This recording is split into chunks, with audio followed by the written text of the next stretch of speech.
Welcome to Modern Farm Business Podcast.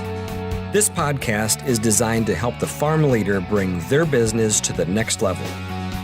We'll cover everything from leadership and finance to strategy and planning. I'm your host, Dean Hefta.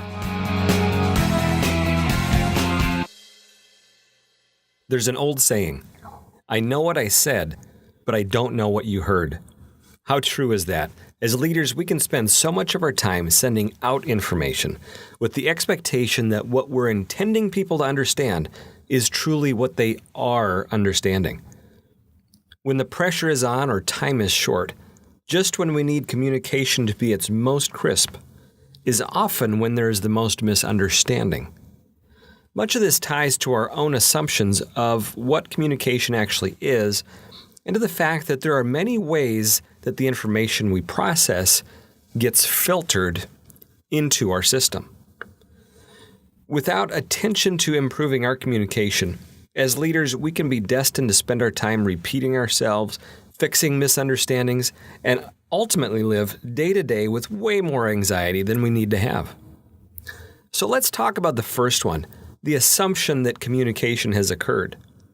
It's not uncommon for us to say things like, I told them what to do. I explained to everyone where to go. Anyone who was in that room understood what I meant. The issue with these responses is that they only account for one side of what's required in communication. For there to be understanding and effective communication, there needs to be a confirmation of understanding from the other party. Do you ever find yourself in this situation, explaining something to a friend or a coworker? You finish and ask, does that make sense? And they do the head nod and say yes. And that whole time, there's a little voice in you saying, they don't understand half of what I just explained. So what to do? The first thing is to step back and evaluate your goal. If your goal is to have your say and do the talking, then just talk more and explain in more detail. But if your goal is understanding by the other person, you may need a different approach, an approach that really puts the burden of understanding on them, not you. This requires some different questions that you may have to ask yourself. Things like, what things doesn't this person know that will affect their understanding? What will they need to demonstrate to prove they get what I'm saying? How can we have a discussion to solve this problem that we're working on together rather than me handing the solution to them? Now, I'm mostly, in this case, referring to conversations where you're trying to transfer some knowledge or understanding to another person. However, there are all sorts of variations where misunderstanding can happen. Your challenge is to identify if you feel there is understanding that is happening, and if not, look for ways that you can change your approach. If you're giving directions to an employee, instead of saying the directions and then asking if they know where they're going, have them explain to you how to get where they're going. So in that example, not only are you now confident of where they're going, but they're more clear after hearing you say, yes, that's exactly right. There's more effective understanding that's happening in that situation. Now, the second part at play when it comes to understanding is really what I mentioned as the individual perceptions that are happening. As humans, we have this reticular activating system that is a network of nerves in our brainstem that helps us to filter and process all of the information that we're taking in at any given moment. A great approach to understanding these different filters is called the process communication model. It was discovered by Dr. Tabby Kaler in the 1970s. And his research found there are 6 distinct perceptions that different personalities filter information through. This filtering process has profound impacts on the understanding of information, how it's processed, and the meaning that different people apply in that same situation.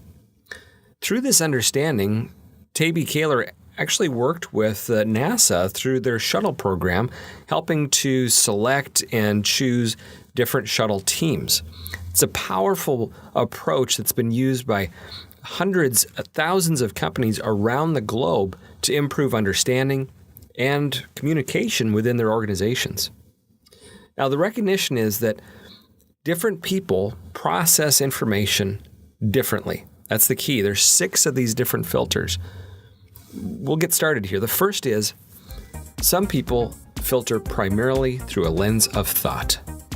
They sort out fact and information. They're looking for what makes sense, how much something is going to cost, and when it's going to happen. Others see through a filter of opinion. They have convictions about what they believe in. They want to share their opinions, and they want to hear the opinions of others. Commitment is very important for them. A third filter is that of emotion. When we process the world through this lens, we experience the feelings and the emotions that are happening in us and around us with other people. Another is the lens of reflection and imagination. This is about thinking creatively about things. When we use this filter, we can find ourselves lost in thought and imagination about what could be. A fifth is the one that deals with reaction. This is our playful and spontaneous energy, and we're looking for things that are fun and funny and interesting. The final is the filter of action. Through this, we're looking for opportunities to take action for a goal. We're looking around for challenges and opportunities. In this view, we don't want to sit around talking about facts. We want to get out and do something. When you look at these 6 lenses, you can see how quickly 3 different people can hear the same thing or see the same event and arrive at a completely different conclusion. So if we agree that the people around us process the world differently, we probably see those different people arriving at different conclusions. And if different people come to different conclusions during the same experience, there's a possibility for conflict and frustration in that relationship. What happens when we see others arriving at different conclusions is we begin to assume that that person is doing so consciously rather than unconsciously. But as we can imagine, if different people naturally filter out different pieces of information, it's impossible for them to arrive at the same conclusion. How freeing is that understanding? These different conclusions aren't conscious decisions. It's the great diversity that happens in how we're filtering that information. But it also means that we may, on occasion, need to adjust our approach to communication. Here are some tips on managing communication through these different filters. First, know yourself. The most important person to be aware of the processes that are occurring and their own filtering system is you. If you found yourself understanding the filter of facts and opinion, be aware that your coworker or family member may have very little energy for those same filters. In a meeting, they may be absorbing the emotional dynamics in the room. Who's nice? Who has strained relationships? Who's really getting along well? And so on. While at the same time, you're taking in none of that. You're looking at the contract. You're looking at understanding the terms of the deal, and you're trying to figure out what's the next action we're going to take. So in light of this, the second piece is to be aware. Be aware that others have natural abilities and perceptions that may not come as easily to you. Look for ways to get insights from others to see things in a situation that maybe you don't naturally see. That way your differences are less of a frustration and more of an asset in your relationship. So, quick review. There are 6 perceptions that are tied to different personalities. While we all have energy for these inside of us, we're likely to be the strongest in a couple of them in particular. The perceptions are thoughts, opinions, emotions, reflections, reactions, and actions. If you're curious about learning more about these personalities, shoot me an email at dean@modernfarmbusiness.com.